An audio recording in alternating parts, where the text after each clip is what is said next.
कलयुग के 5 रहस्य। मित्रों, हम महाभारत का ऐसा प्रसंग के बारे बताएंगे जिससे आज का मानव बहुत कुछ सीख सकता है।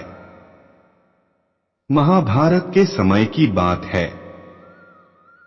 पांचों पांडवों ने भगवान श्री कृष्ण से कलयुग के बारे में चर्चा की और कलयुग के बारे में विस्तार से पूछा और जानने की इच्छा जाहिर की कि कलयुग में मनुष्य कैसा होगा, उसके व्यवहार कैसे होंगे और उसे मोक्ष कैसे प्राप्त होगा। और आप हमें बताएं कि आने वाली कलयुग की चाल गति क्या और कैसी होगी। बात उस समय की है जब पांचों पांडवों को वनवास हो गया था।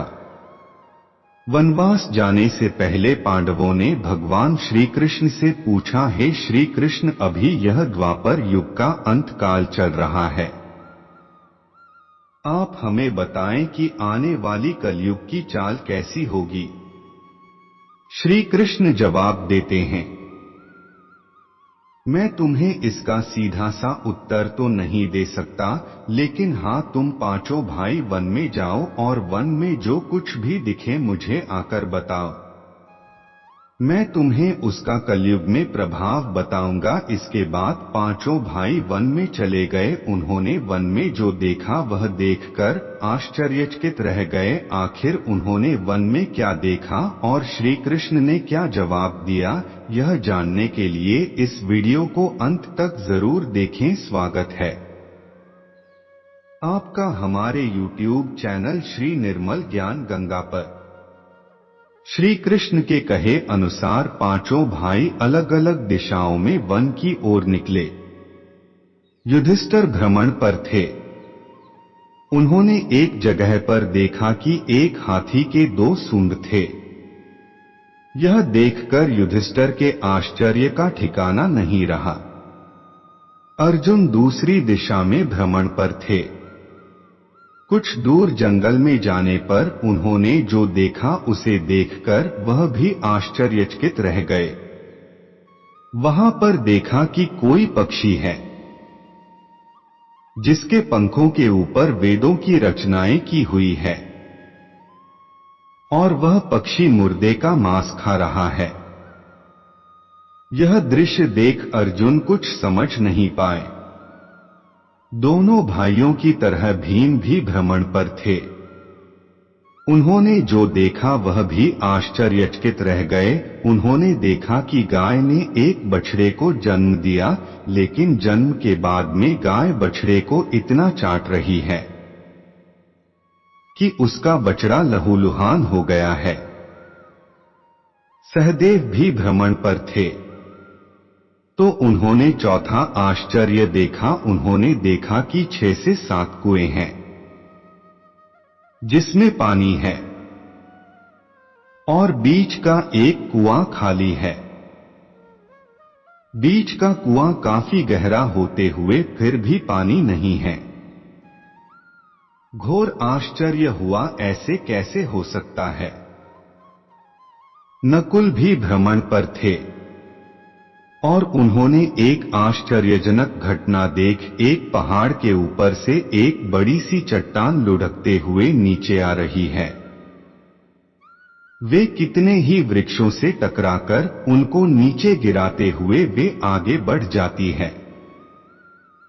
विशालकाय वृक्ष भी उस रोक ना सकें। इसके अलावा यह चट्टान कितनी ही अन्य चट्टानों के साथ टकराई फिर भी वह उसे रोक नहीं सके। अंत में वह एक अत्यंत छोटे पौधे का स्पर्श होते ही स्थिर हो गई। इसके बाद पांचों भाई एकत्रित हुए और शाम को भगवान श्री कृष्ण को अपने अनुभव सुनाए। सबसे पहले युधिष्ठिर ने कहा, मैंने तो पहली बार 2 सूंड वाला हाथी देखा, यह मेरे लिए तो बहुत ही आश्चर्यजनक था। भगवान श्री कृष्ण कहते हैं, धर्मराज, अब तुम कलिकाल की सुनो। कलयुग में ऐसे लोगों का राज्य होगा जो दोनों ओर से शोषण करेंगे, बोलेंगे कुछ और करेंगे कुछ और, मन में कुछ और होगा और कर्म कुछ और। ऐसे ही लोगों का कलयुग में राज होगा। तुम कलयुग आने से पहले तक राज्य कर लो। युधिष्ठिर के बाद अर्जुन ने कहा, मैंने जो देखा है वह तो कहीं ज्यादा आश्चर्यजनक था। मैंने देखा कि एक पक्षी के पंखों पर वेदों की रचनाएं लिखी हुई है, पर वह पक्षी मुर्दे का मांस खा रहा है। श्री कृष्ण कहते हैं, कलयुग में ऐसे लोग रहेंगे जो बड़े ज्ञानी कहलाएंगे, विज्ञान की चर्चा करेंगे, लेकिन उनके आचरण राक्षसी होंगे। वह बड़े पंडित और विद्वान कहलाएंगे, किंतु यह देखते रहेंगे कि कौन सा मनुष्य कब मरे और हमारे नाम से संपत्ति कर जाए। हे अर्जुन, संस्था के व्यक्ति विचार करेंगे कौन सा मनुष्य मरे और संस्था हमारे नाम पर हो जाए। हर जाति धर्म पर प्रमुख पदों पर बैठे विचार करेंगे कि कब किसका श्राद्ध हो और कौन कब किस पद से हटे और हम उस पर चढ़ जाएं। चाहे कितने भी बड़े लोग हो, परंतु उनकी दृष्टि धन और पद के ऊपर ही रहेगी। ऐसे लोगों की ही बहुतायत होगी। अर्जुन के बाद भीम ने अपना अनुभव सुनाया। भीम ने कहा कि गाय अपने बछड़े को इतना चाटती है कि बछड़ा लहूलुहान हो जाता है। श्री कृष्ण कहते हैं, कलयुग का मनुष्य शिशुपाल हो जाएगा। कलयुग में माओ की बच्चों के लिए ममता इतनी बढ़ जाएगी, उन्हें अपने विकास का अवसर ही नहीं मिलेगा। मोह माया में ही घर बर्बाद हो जाएगा। किसी का बेटा घर छोड़कर साधु बनेगा तो हजारों व्यक्ति दर्शन करेंगे। यदि अपने बेटे ने साधु बनना चाहा तो रोएंगे कि मेरे बेटे का क्या होगा। इतनी ज्यादा ममता होगी कि उसे मोह माया और परिवार में ही बांध कर रखेंगे। उसका जीवन वहीं खत्म हो जाएगा। वास्तव में लड़के तुम्हारे नहीं हैं, वह तो बहुओं की अमानत है, और लड़कियां जमाइयों की अमानत है, और तुम्हारा यह शरीर मृत्युओं की अमानत है। तुम्हारी आत्मा परमात्मा की अमानत है। इसलिए तुम्हारा अपने शाश्वत संबंध को जानना आवश्यक है। भीम के बाद सहदेव ने पूछा, हे श्री कृष्ण, मैंने जो देखा, मैंने यह देखा कि 5-7 बड़े कुओं के बीच एक गहरा कुआं बिल्कुल खाली है। जबकि ऐसा संभव कैसे हो सकता है?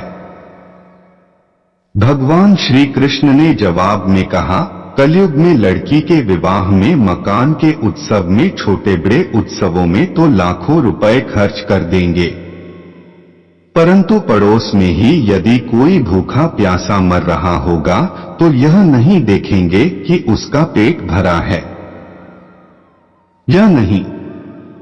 उनका अपना ही सगा भूख से मर जाएगा, उसे देखते रहेंगे। और दूसरी ओर मौज मदिरा, मांस भक्षक सुंदरता और जश्न में पैसे उड़ाएंगे, किंतु किसी के 2 आंसू पोंछने में उनकी रुचि ना होगी। कहने का तात्पर्य यह है कि कलयुग में अन्न के भंडार होंगे, लेकिन लोग भूख से मरेंगे। सामने बंगले में ऐशो आराम चल रहे होंगे, लेकिन पास की झोपड़ी में आदमी भूख से मर जाएगा। एक ही जगह पर असमानता अपने चरम पर होगी। सहदेव के बाद नकुल ने श्री कृष्ण को बताया कि मैंने भी एक आश्चर्य देखा है कि एक बड़ी सी चट्टान पहाड़ पर से लुढ़की वृक्षों के तने और चट्टाने भी उसे ना रोक पाए, किंतु एक छोटे से पौधे के स्पर्श से ही वह बड़ी चट्टान रुक गई। समझ नहीं पाया कैसे।